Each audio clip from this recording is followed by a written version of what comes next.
Bago ang lahat, mukhang babalik na yung 10K kada pamilya. At kaya rin di umano hindi kinuha ni Victor Wembanyama ang another 50 million sa kanyang kontrata kung sakaling next season ay makalaro siya ng 65 games at maging All-NBA team member dahil sa rason na ma-retain si Stephon Castle. Kasama din doon si Dylan Harper, parang senaryo kasi dati ni KD, Westbrook at James Harden dahil yung taon na na-drop si KD 2007, sumunod na taon 2008 si Westbrook at 2009 naman si Harden. Kapareho yun ang setup ng San Antonio, 2023 si Wemby, 2024 si Castle at 2025 si Harper. Habang nasa Summer League naman, nagsalita na yung GM ng San Antonio na hindi nila aalisin or iti-trade si De'Aaron Fox dahil vital piece pa rin siya ng San Antonio.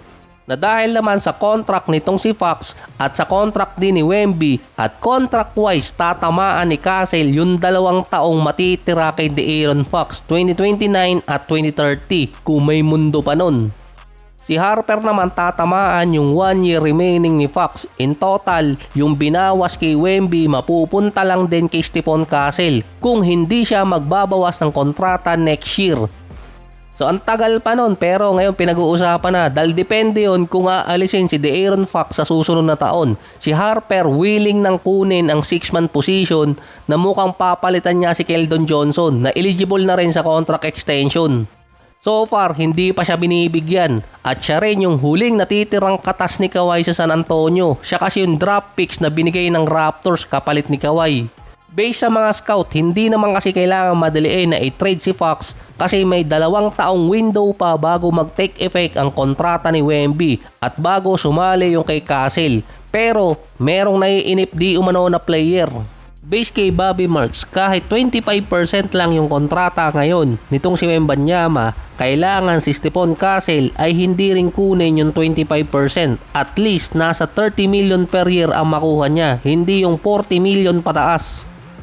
Oras na kinuha ni Stephon Castle yung 25% max contract, mahihirapan na agad silang ma-retain itong si Dylan Harper at kailangan nilang i-trade agad si De'Aaron Fox.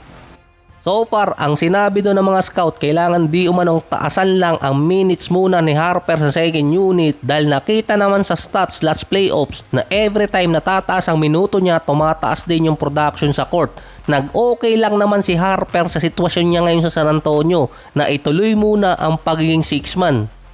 Na based naman sa mga insider, napilitan lang si Harper na tanggapin yung 6-man option at iintay niya yung pagkakataon niya na makuha yung starting unit kay De'Aaron Fox. Halos katulad kasi to nung sa Dallas dati. Dahil nga dati, nawala si Jalen Bronson kasi maliit yung contract na naibigay sa kanya dahil 6-man pa siya noon na nakasama sa starting unit at binarat sa kontrata.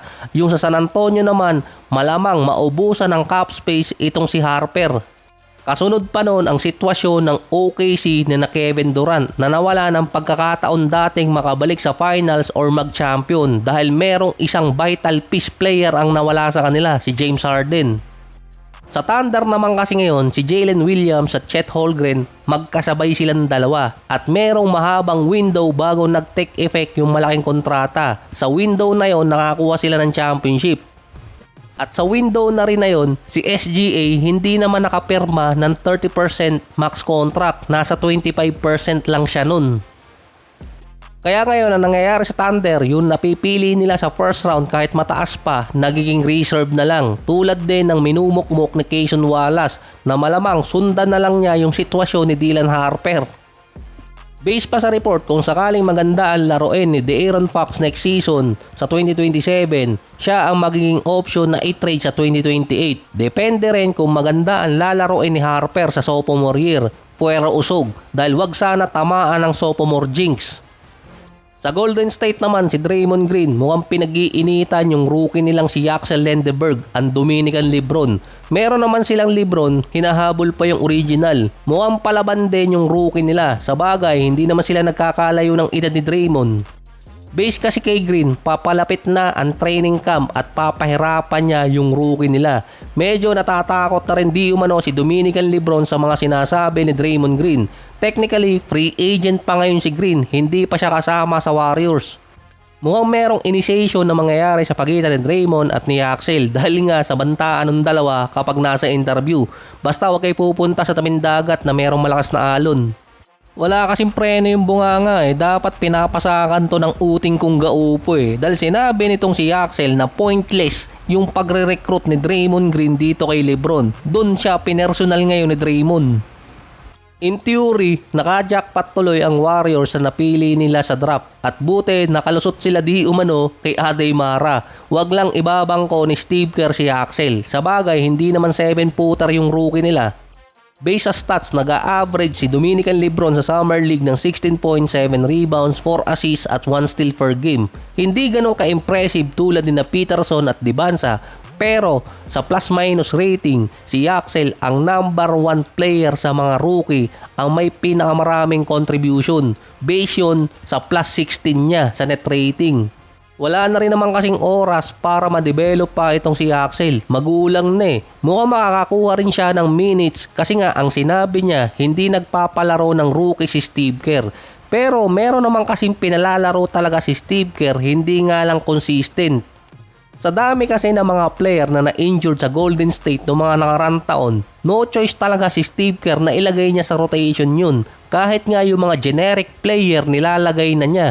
Si Kuminga lang talaga yung hindi lumusot Base pa kay Dominican Lebron, ang gusto talaga niya makuha yung spot sa rotation ni Steve Kerr, hindi yung panakip butas lang. So far, libre ang number 3 at number 4, pwede din ang number 5.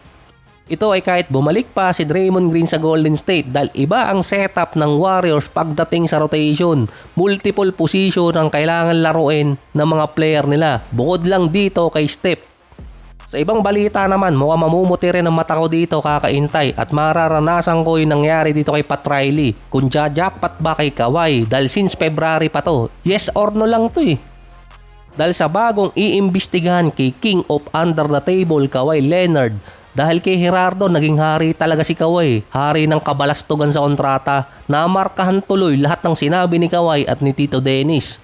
Pwedeng tumagal kasi ang announcement or verdict dito kay Kawhi na based pa kay Commissioner bago magsimula ang season, dun nila pwedeng i-announce ang mangyayari kay Kawhi. 2 weeks ago, sinabi din ni Commissioner na within 2 weeks lang din i-announce. Within 2 weeks din, lalo palang tatagal. Yung sinabi nilang bago magsimula ang season, October pa yon. Hindi pa alam ng Raptors kung ika-cancel ang trade or kaya iboboid ng NBA. Maalin na lang yung makuha nila doon. I-cancel nila. Hindi pa alam ng Raptors kung ika-cancel ang trade or kaya iboboid ng NBA. Dahil kung matutuloy pa rin yun, kahit ma-void ang kontrata ni Kawhi na pinirmahan niya sa Clippers, makakapirma pa rin naman siya sa Raptors. Panibagong kontrata ulit. Pabor pa kay Kawhi. Yun nga lang kung masususpend si Kawhi ng 20 or 40 or kaya buong season. Mukhang ngayon nilalabanan agad na kailangan makapaglaro si Kawhi next season dahil merong pumalit sa kanya na naging alay si Gary Trent Jr. ng Milwaukee Bucks.